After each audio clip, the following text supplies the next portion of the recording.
আজকে কর্মী সভার মুখ্য উদ্দেশ্য কি?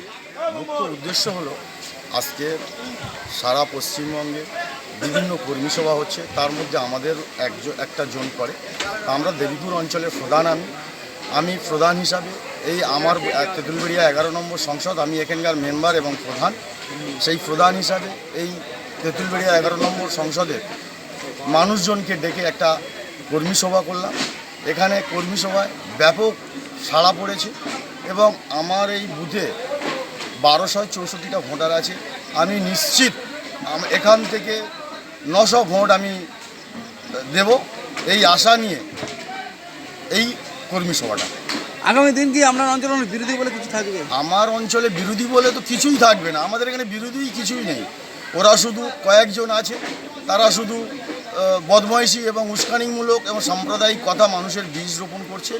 এগুলো কোনো মতেই চলবে না। আমাদের এই দেবীপুর অঞ্চল অনেক ইউনিক। আজকে মানুষের কেমন সাড়া পাচ্ছে? দারুণ, সে বলার অবকাশ নেই। সেটা আপনারাও এখানে এসছেন, আপনারাও দেখেছেন কেমন মানুষজন ছিল। তাতে মানুষজনের যা আমাদের দিদির উন্নয়নের যেভাবে আশীর্বাদ করছে, তাতে আমি আমার এই তেঁতুলবেড়িয়া 11 নম্বর সংসদ 100% যে বিশাল ভোটের লিড দেবো এই আশা রাখছি। আমার নাম ও পরিচয়? আমি এই তেঁতুলবেড়িয়া 11 নম্বর সংসদের মেম্বার এবং দেবীপুর পঞ্চায়েতের প্রধান। নাম? আমির হোসেন লস্কর। Thank you. ঠিক আছে।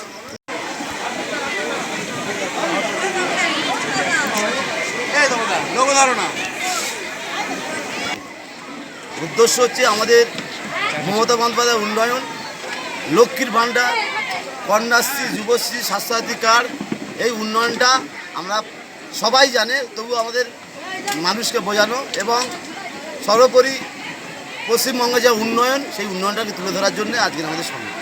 জনগণের কী বার্তা দিলেন আজকে? জনগণের বার্তা আপনারা বুঝতে পারলেন যে কী বার্তা দিলাম, এবং সর্বোচ্চ ভোটে এই তেঁতুলবেড়িয়া, এই মথুরাপুর 1 নম্বর ব্লকের সমস্ত এলাকার মানুষ খুব খুশি উন্নয়ন দেখে, এবং উন্নয়নের উপর ভর করে মানুষ প্রচুর বাড়ির মহিলারা বেরিয়ে এসছে। আগামী দিনে বাপি হালদার কেমন ভোটে লিড করবেন? মিনিমাম 3 লাখ ভোটে লিড করবে। এটা তেঁতুলবেড়িয়া গ্রামের ঐতিহ্য কি অনৈতিহ্য? ঐতিহ্য, ঐতিহ্যবাহী। এখানকার মানুষের কেমন সাড়া পাচ্ছেন? খুব ভালো সাড়া। বাড়ির মহিলারা বেরিয়ে এসছে, কেউ বাড়িতে নেই। আমাদের সামনে তো দেখতে পাচ্ছি যে সমস্ত মহিলারা এখানে মিটিংয়ে। Thank you. এই অঞ্চল কোনো বিরোধী থাকবে না। এই মুসলমান ভাইরা নামাজ পড়তে পারবেন কিনা তার গ্যারেন্টি কেউ দিতে পারবে? বন্ধু, এটা নিয়ে কিন্তু আমাদের হিন্দু মুসলমানদের ভাবতে হবে। অনেক হিন্দু ভাই এখানে আছেন, তারা হয়তো নামাজ পড়েন না। তারা কি জানেন যে তাদের কারুর জন্ম সার্টিফিকেট এখনো পর্যন্ত আছে কিনা? কেন্দ্রের মোদী সরকার কিন্তু আগামী দিনে যদি পুনরায় ক্ষমতায় আসে, তেঁতুলবেড়ে কোনো মসজিদে আজান হবে না, কোনো মন্দিরে কিন্তু আলো জ্বলবে না। এই কথাটা কিন্তু আপনাদের ভেবে রাখতে হবে। আজকের এই মিটিংটায় আমরা অধৈর্য হয়ে যাচ্ছি। আমরা ভোট কাঁঠাল আর তৃণমূল এক হয়ে গেছে, এটা যেটাও মানছি, কিন্তু শুধু তেঁতুলবেড়িয়া গ্রামে কাঁঠাল তৃণমূল এক হলে হবে না। জামাল আমির হোসেনকে কাঁধে কাঁধ মিলিয়ে দেবীপুর অঞ্চলের প্রতিটা কোণে মুসলিম ভাইদের বলতে হবে, এখানে বিজেপি থাকবে না, এখানে অন্য কোনো পার্টি থাকবে না। এই অঞ্চল তৃণমূল কংগ্রেসের স্বর্গরাজ্য, এখান থেকে বিজেপিকে উৎখাত করতে হবে। নরেন্দ্র মোদী যে স্ট্র্যাটেজি রয়েছে, এখানে অনেক মা বোনেরা পড়ে না, খবরের কাগজ দেখে না, কেবলমাত্র হয়তো সন্ধ্যের সময় একটু টিভি দেখে। আগামী দিনে এদের স্ট্র্যাটেজি যে ভারতবর্ষে কোনো নির্বাচন করা হবে না। ভারতবর্ষের মতো গণতান্ত্রিক দেশে অন্য কোনো রাজনৈতিক দল তাদের নির্বাচনী ইশতেহার নিয়ে মানুষের কাছে যেতে পারবে না। জাতীয় কংগ্রেসের বড় বড় নেতৃত্বকে মিথ্যে কেস দিয়ে তিহার জেলে, প্রেসিডেন্সি জেলে, আলিপুর জেলে ভর্তি করে রাখা হয়েছে। আমাদের রাজ্যে পশ্চিমবঙ্গে অনেক কেসে মিথ্যা করে সাজিয়ে, যেটা এখনো প্রমাণিত হয়নি। আমি 2019 সালের আগে আপনাদের স্মরণ করে দিতে চাই, এই মাইকের আওয়াজ যতদূর যাচ্ছে, তারা বিজেপির ভাইরাও শুনে রাখুন। 2000 লোকসভা নির্বাচনের আগে সারদা কেলেঙ্কারি, নারদা কেলেঙ্কারির নামে দোষ দিয়ে সুদীপ বন্দ্যোপাধ্যায়, পরেশ পাল, তাপস পাল, পরেশ এবং আমাদের মদন মিত্রকে জেলে পড়া হয়েছিল। আমরা তৃণমূল কংগ্রেসের এই নেতৃবৃন্দকে জেলে পড়ে যেতে 18 সালে দেখেছি। তৃণমূল কংগ্রেসের কাছে একটা বিপর্যয়ের মতো অবস্থা তৈরি হয়েছিল। বিজেপি, সিপিএম, কংগ্রেস একত্রে হাইকোর্টে কেস করে মিথ্যে নাম দিয়ে নারদা কেসে সুদীপ বন্দ্যোপাধ্যায়কে উড়িষ্যা কোর্টে ট্রান্সফার করেছিল। মদন মিত্র এবং পরেশ পালকে উড়িষ্যায় সেখানে কটকের মধ্যে 2000 টাকা করে বাজি রেখে প্রত্যেক মায়েদের হাতে গুঁজে দিয়ে মিথ্যা মামলা সাজানো হয়েছিল। এটা আপনারা সবাই জানেন। আজকের এই প্রতিশ্রুতিগুলো, এই কথাগুলো মনে করার জন্যই আমরা তেঁতুলবেড়ে 11 নম্বর সংসদে এসেছি। আমি আমার বক্তব্য একদম সংক্ষিপ্ত। জোড়াপুরে পড়বে তো, হ্যাঁ কি না? জোরে বলো, হ্যাঁ কি না? তাহলে তেঁতুলবেড়িয়া আজকের কিন্তু একটা জায়গা তৈরি হয়ে গেছে। দুটো ভাগ হয়েছিল, আজকের কিন্তু একটা জায়গা তৈরি হয়েছে। তাহলে আমরা সবাই মিলে এই তেঁতুলবেড়িয়ার উন্নয়নটা আরো অনেক বেশি হবে। এবং আমিও কথা দিচ্ছি ব্লক সভাপতি হিসাবে যতটা পারবো এখানে যদি সমস্ত ভোট পড়ে কিছুটা বাদে, যদি 1300 ভোট হয়, যদি 1100 ভোট পায়, এখানে উন্নয়ন ঘটিয়ে দেবো, আমি কথা দিয়ে যাচ্ছি।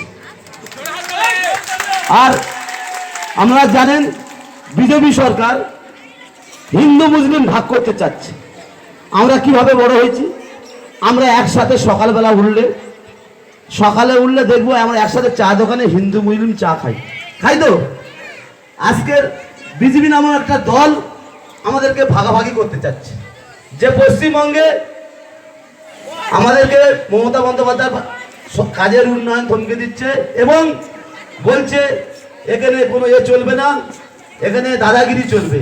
যেন গুজরাটে দেখা যায় দাঙ্গা হয়, দিন রাত দাঙ্গা হয়, দেখবে দাঙ্গা হয়। কিন্তু পশ্চিমবঙ্গে মমতা বন্দ্যোপাধ্যায় থাকতে গেলে, মমতা বন্দ্যোপাধ্যায় আছে, কোনোদিন দাঙ্গা হয় না। মমতা বন্দ্যোপাধ্যায় চায় খ্রিস্টান হিন্দু মুসলিম একসাথে আমরা একসঙ্গে ঘর করবো, একসঙ্গে থাকবো। সেই জন্য বলি ভোটটা কোনো নষ্ট করবেন না।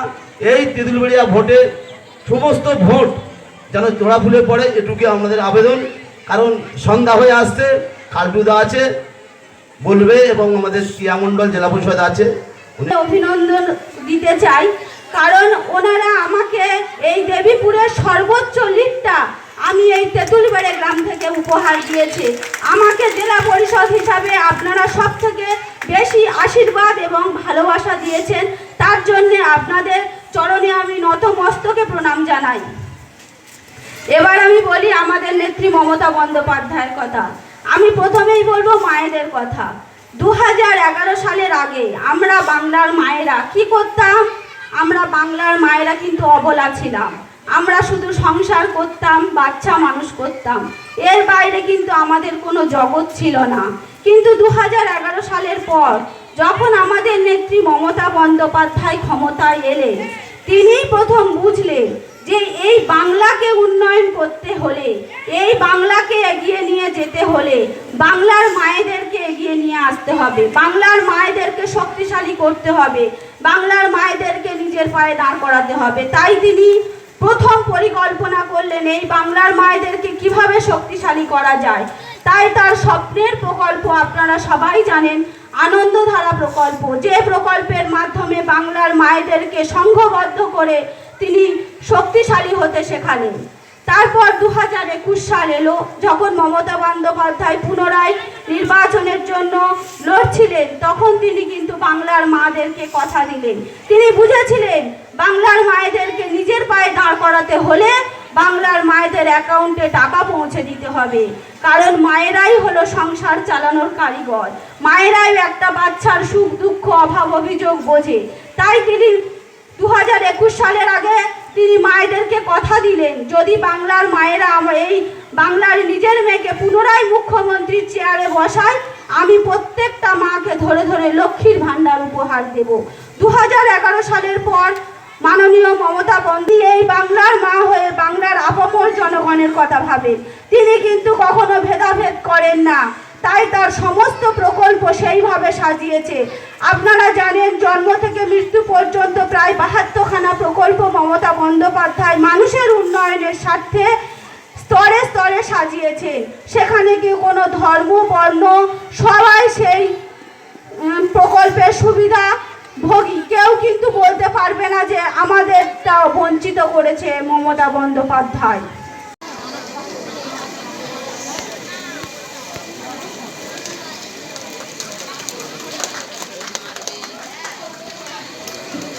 এখন আপনাদের সামনে তৃণমূল কংগ্রেসের সমর্থনে বক্তব্য রাখবেন মাননীয় রাধারঞ্জন মণ্ডল মহাশয়।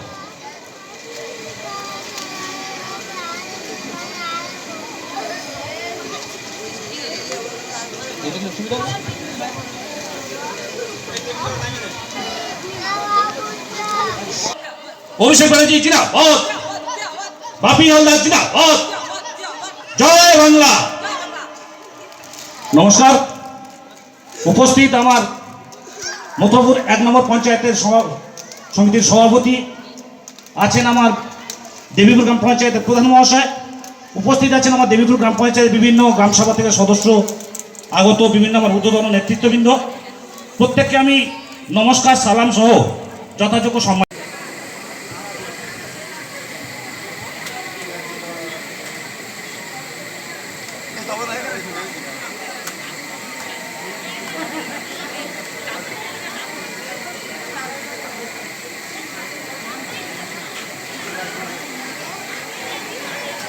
এবার আমরা বরণ করে নেব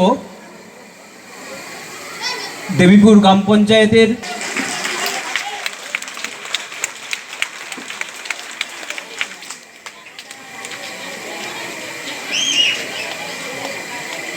উপস্থিত আছেন মথুরাপুর 1 নম্বর পঞ্চায়েত সমিতির সম্মানীয়া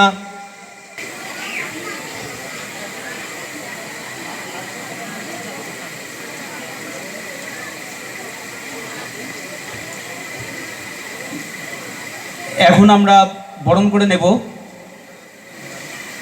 সম্মানীয় সফেদ আলী খান মহাশয়কে, পঞ্চায়েত সমিতির সদস্য। তাকে বরণ করে নেবেন এই বুথেরই সভাপতি মাননীয় আব্দুল রব।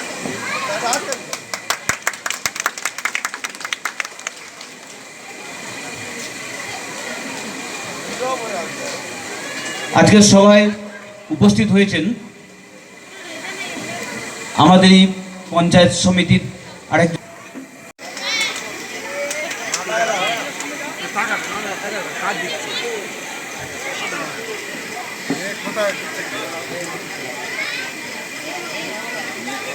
আমাদের মধ্যে উপস্থিত আছেন দেবীপুর